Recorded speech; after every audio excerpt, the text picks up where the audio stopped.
এক গ্রামের এক তরুণ ছিল, তার নাম রায়হান।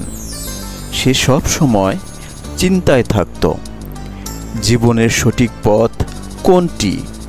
বন্ধুদের কেউ বলতো টাকা উপার্জনই সফলতা, কেউ বলতো ক্ষমতা, কিন্তু তার মন শান্তি পেত না।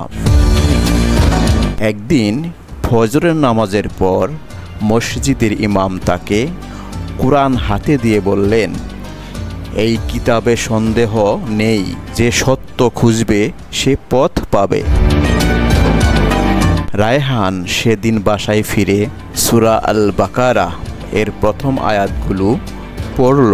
এটি সেই কিতাব যাতে কোনো সন্দেহ নেই, মুত্তাকিদের জন্য হিদায়াত। কথাগুলো তার হৃদয়ে গভীরভাবে নাড়া দিল। সে বুঝতে পারল, মানুষ যত মতামতি দিক, আল্লাহর বাণী সবচেয়ে সত্য পথ নির্দেশ।